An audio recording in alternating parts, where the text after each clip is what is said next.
Welcome to Channel's Business Global with me, Juliana Olayinka, from our studios here in London. Over the next half an hour, we'll be looking beyond the business headlines by giving you in-depth perspective on the stories that are affecting all of us. Coming up on today's show, it's another make or break week for Brexit negotiations here in Britain. Prime Minister Boris Johnson has indicated that the UK is willing to walk away from the table if a deal cannot be reached by the 15th of October. Downing Street has also rewritten key elements of the withdrawal agreement, a breach of international law. I'll be speaking with Jamil Ahmed, Director of Investment Strategy at tech investment firm Naga, about the reactions on the Forex market. And the devastating fires that ravaged Europe's largest migrant camp, leaving over 12,000 people homeless, has put a spotlight on Europe's migrant crisis. The COVID pandemic has witnessed a resurgence of the migration that peaked in 2015. I'll be discussing the European reaction this time around with the CEO of Free Trade Europa, Glenn Hodgson. Then later, I'll be catching up with Miriam Habibi about her new role as Chief Revenue Officer at the FX broker firm AZA. The British Prime Minister Boris Johnson has drawn furious reactions from Brussels this week after setting a deadline for October the 15th to strike a free trade deal with Europe once the Brexit transition period comes to an end on December the 31st, 2020.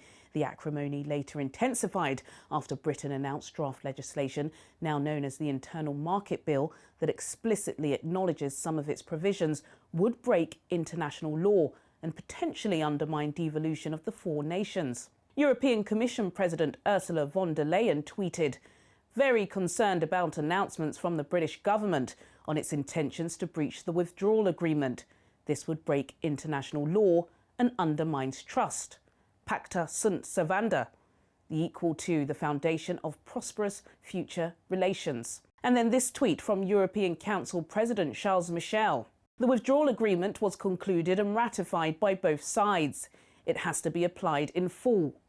Breaking international law is not acceptable and does not create the confidence we need to build our future relationship." For more on this Brexit tussle, I'm now being joined by our business correspondent, Simon Pusey. Simon, here we go again. It's another make or break week for Brexit, and this time around it's all about the Internal Market Bill, which has really caused a lot of backlash for the PM. Yeah, talk about putting a cat amongst pigeons. This is really sort of eye-watering stuff, really surprising from every side, from Conservatives through to Labour and all the analysts in between.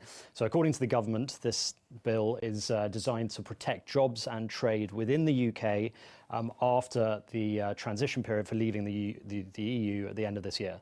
The legislation will, they say, enable the government to provide financial assistance to Scotland, Wales and Northern Ireland with new powers to spend taxpayers' money previously administered by the EU. One of its main aims is to empower ministers to pass regulations specifically on trade and state aid, even if they are contrary to the withdrawal agreement previously reached with the EU. And it's that line that is really sort of causing quite a few feathers to ruffle. Let's just hear what the Prime Minister says, Boris Johnson says, about why they've passed this bill, or they're trying to pass this bill. My job is to uphold the integrity of the UK, but also to protect the Northern Irish peace process and the Good Friday Agreement.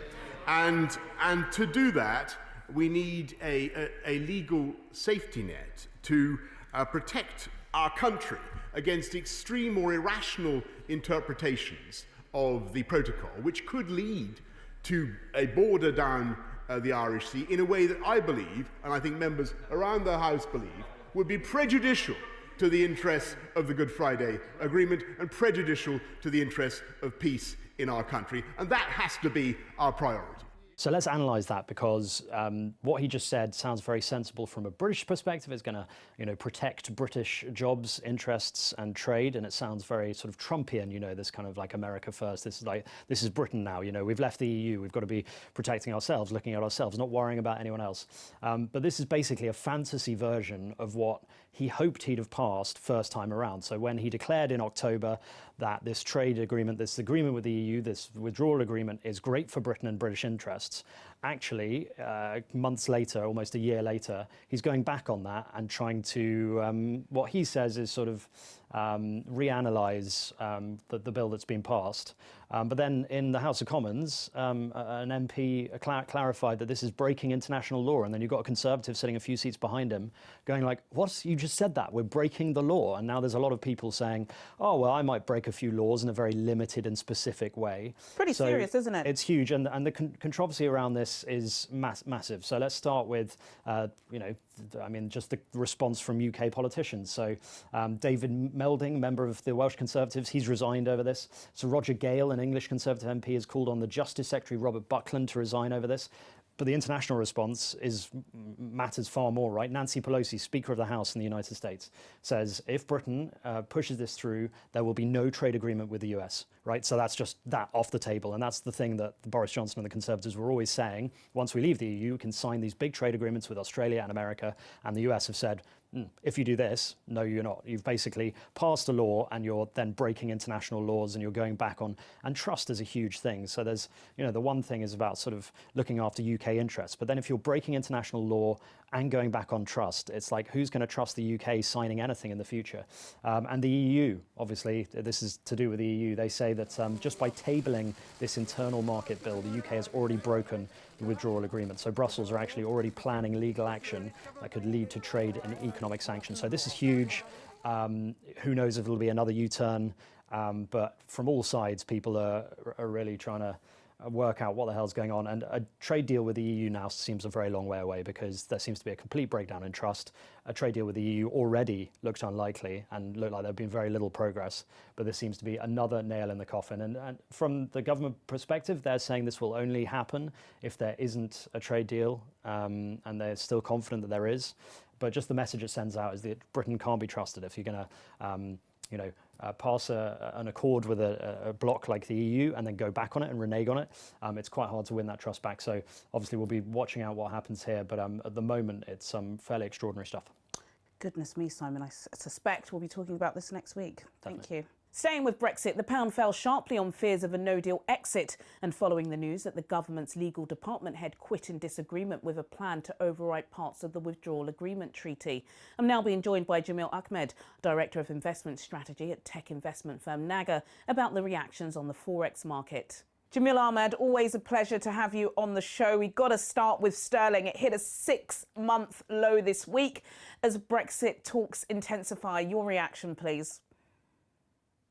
I think that the market's been phenomenal on so many different levels over the past couple of weeks, but we can talk about sterling, of course, because of the Brexit, because what we've seen once again is that the UK Prime Minister, whether it's theatrics or whether it's pantomime or whether it's just hard negotiation, he's moved the goalposts. And this is something we've seen from the UK government, not on Brexit necessarily, but throughout the whole pandemic, changing decisions to changing the line of work, changing the direction of path, and direction of travel eventually. And what they've done now is unofficially put a great deal of pressure to reach an agreement by mid-October, which we're on the 10th of September, today. So this gives us just a month to complete something that we were hoping that might be completed by the end of 2020. But again, we've been talking about Brexit now since the second half of 2016.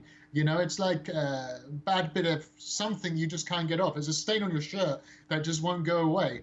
And I think that essentially the market is going to be in a real panic. I'm not seeing panic quite yet, but we did see the sterling against the US dollar fall from just below 135 early September to as low as below 1.30, which is a pretty sharp drop, really, considering where the other currency pairs have been over the past couple of days. So yes, the market, investors, and people are going to be very sensitive to this over the past month.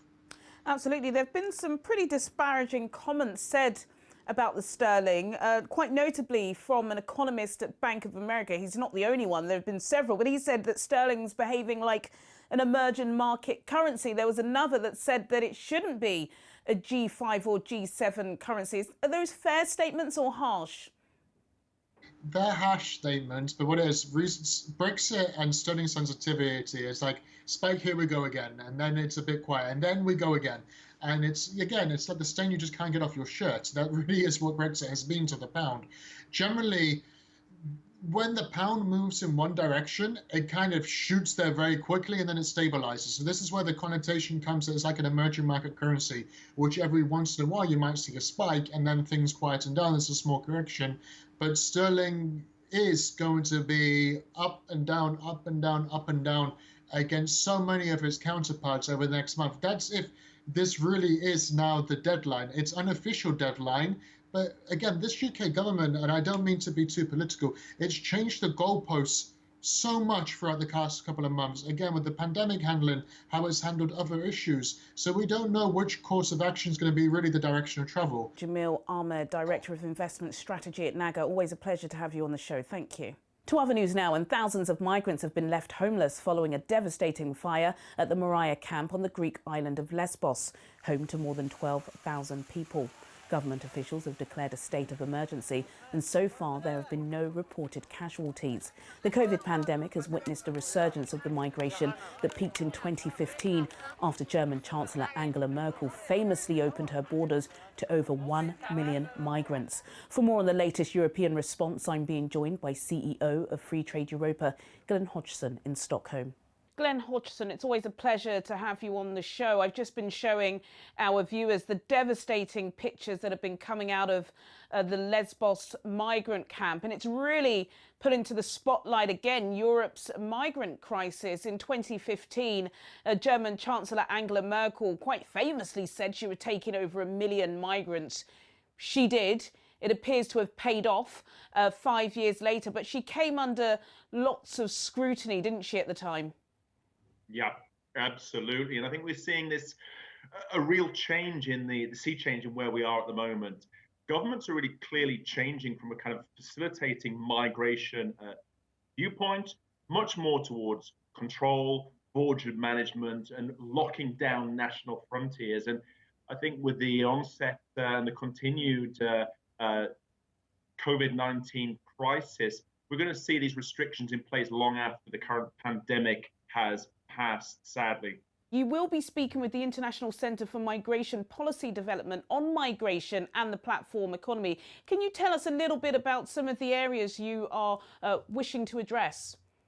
Yeah, absolutely. This is really around this area of facilitating legal migration and opening up those pathways for people from different parts of the world, from asylum, but also economic migrants who have abilities, skills, and knowledge, and can actually deliver to those local labor markets and take on board some of the roles and responsibilities where either the local skills don't exist or the local population doesn't or can't actually fill those roles at the moment. So it's a situation where everyone wins. And at the same time, it's actually sort of talking about this need and saying, well, look, there's a lot of scapegoating going on. You mentioned the right-wing parties and the media who are actually using migration as a scapegoat for a lot of society's ills. Well, it's an important talking point, so I hope you're able to push through some of your suggestions with success. Before you go, Glenn, I want to ask you just about what the reaction is going to be to migrants today. I'm not sure if you've been hearing in Stockholm, but recently in Britain, Dover's been a huge vocal point. We're seeing hundreds of migrants coming through the channel from France, from Calais. The Home Secretary Priti Patel, she's been pretty tough. We've been hearing stories about some officials in Greece pushing back migrants into the Atlantic. Yeah. Are we expecting this sort of reaction because of domestic issues? Yeah, and sadly this is the case. I think we've got a real difference of approach. 2015, we had sympathy, we had welcoming tones. Now this has changed massively. We've got politicians and authorities not wanting to take this, saying it's not our issue. When we've seen in Greece and other countries on Europeans' outer borders using brutality, illegal means to be able to deal with migrants. Before, when there was condemnation, now there is praise. Commission President von der Leyen was calling Greece and praising Greece for being Europe's shield, even when it was using brutal and questionable tactics. So there's been a real change there, and Yesterday, as you said, we saw these terrible scenes, Lesbos camp, but what can happen and the human misery. And then let's look at that from a personal perspective there as well. Tragic scenes. Absolutely. Well, Glenn Hodgson, the CEO of Free Trade Europa, and somebody who's championing, migration and the platform economy. Always a pleasure to have you on Channels Business Global. Thank you. Coming up on Channels Business Global, I'll be catching up with Maryam Habibi about her new role as Chief Revenue Officer at the FX broker firm AZA. See you after the break.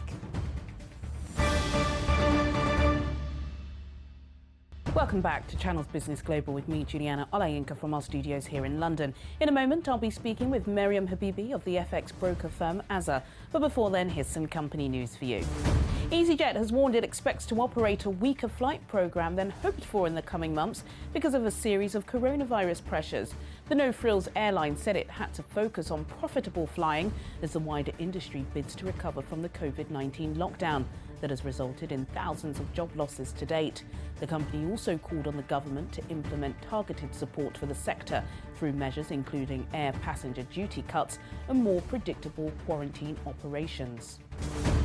British supermarket giant Morrisons has said it has hired more than 45,000 new staff as demand for groceries soared in the face of the pandemic.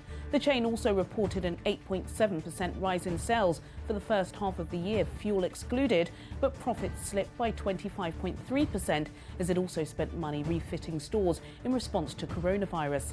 The hiring spree echoes similar steps taken by businesses that have enjoyed increased custom during the pandemic. Tesco said it would permanently employ 16,000 extra staff taken on during the pandemic to help support a surge in online grocery trade, while Amazon is recruiting 7,000 permanent staff and 20,000 seasonal workers in the UK. Netflix's chairman Reed Hastings has said working from home has no positive effects and makes debating ideas more difficult. The Wall Street Journal newspaper asked Mr. Hastings if he had seen any benefits from staff working from home. "No, I don't see any positives," he responded, adding, "Not being able to get together in person, particularly internationally, is a pure negative." Other leading technology companies disagree. In May, Twitter said staff could work from home forever, and Facebook and Google have said employees can work remotely until at least the end of the year.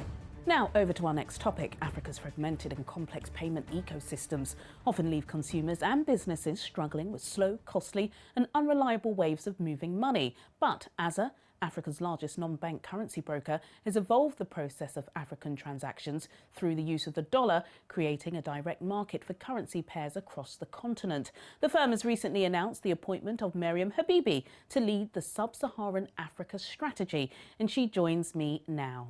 Maryam Habibi, thank you so much for joining me on Channels Business Global. And first of all, congratulations, Chief Revenue Officer for AZA. It's really important as well because I know we don't have many women in front-facing top roles, especially on the continent. So congratulations to you. I want to know all about your role and really what and where AZA is and what they're doing and where they're hoping to grow under you. Okay, thanks, Juliana. Thanks for hosting me, and thanks for your nice words and congratulations. So, I mean, again, I'm proud and honored to be representing the woman in this very complex environment of IT. So, and finance. So, yeah, I mean, first, I mean, yeah, my company is called AZA. I mean, as our CEO keeps insisting to call AZA, not AZA. But again, I mean, I know that it's confusing for so many people how to pronounce it. But today what we are doing is basically matching currencies all around the world, facilitating cross-border payment, making it easier for especially countries in frontier markets to develop trade and make it simpler for them to trade in currencies without necessarily moving through the dollar. That's what you're doing. And I know AZA, they have been doing $1 billion of transactions annually, which is amazing. And I believe you are the biggest in your sector. But can you explain for some of us who aren't as smart as you, why is the payment system in Africa so complex? And it's not just for big business. We're also hearing from people in the diaspora that want to send money. It costs so much. and it's really a minefield. Why? Well, I mean, that's the thing, is a lot of people, when we talk about Africa, and especially, I mean, outside Africa, when they say Africa, they think that it's just a big country. The thing is, it's not. I mean, it's 54 different countries with different banking regulations, with different banking systems that in many cases do not interact with each other, and then do not communicate with each other. And like, to send money from a country, like two frontier countries like Kenya and Tanzania, you cannot pay in the Kenyan shilling or the Tanzanian currency. You really need to pass first by the dollar, so converting the Kenyan shilling to the dollar before sending it back and again converting it again in Tanzania. And this first, it takes too much time, it costs too much. I mean, the World Bank has done some estimation, and they evaluated the average cost of this transaction at minimum 12%. And this can go way above this. And same thing is just the time it's taken to get this currency to past the borders, just takes at least 2, 3, 4 days, and sometimes it can take weeks. And this is not talking even about when it gets lost. I mean, and you cannot, because of all this process, sometimes the traceability is not there. So you cannot, when you send the money, it's like, where is this money now? ASA came with this system that is completely challenging this. So we do payments on immediate basis, so maximum the same day or the next day. Our costs are definitely much lower because we are just market maker of currency, and it's direct, transparent, because money is not moving out of the country. Actually, what we are doing is like taking the money from the country, it stays in our account there, and we are paying from our other bank account in the target country, or a bank account that can send to this target country, without making a complex system. And it's just direct, transparent, cost efficient, and time efficient. Yeah, and you have been obviously doing that really successfully, trying to get rid of some of these inefficiencies. There has been a lot of talk about Africa being the next frontier for digital currencies, cryptocurrencies, which is basically, removing these borders and doing it all online. Is this an area of interest for ASA? Well, of course. I mean, ASA started with this with this scenario in the beginning. I mean, when our CEO founded ASA, it was with a gentleman that was trying to send some Canadian dollars to Kenya, and he just couldn't do it. And she was like, "Hey, why you don't pay me in Bitcoin?" And definitely there was a market for Bitcoin in Africa, which today is opening other opportunities for fintechs and digital companies. How accessible is ASA? Who are your clients? What do they look like? So first, what we need to know is that ASA is a B2B company. So we are not serving individuals. I mean, at least this is not our business model. So today, our main objective is really to help the intra-African trade, and also the trade, like helping the African economies to grow. And to do this, we are trying really to help companies. And our typical customer can be a small or medium enterprise, an SME, or it can be a big multinational company. It can be a bank itself that is seeking for liquidity. It can be a fintech. So today we are really, I mean, our customer is whoever or that company that is looking for liquidity, for speed, for transparency, and for cost effectiveness or efficiency. Maryam Habibi, I'm so sorry, time is of the essence, and I have to go, but it's great talking to you. Maryam Habibi, Chief Revenue Officer of ASA. I know you're in London, you just moved here, so it'd be lovely to have you join us in the studio to keep us updated on such an important sector. We know it affects many of our viewers. Thank you so much. Sadly, that's all we have time for today, but do get in touch with your comments and suggestions. I'll see you at the same time next week for more in-depth business analysis on Channel's Business Global. Goodbye.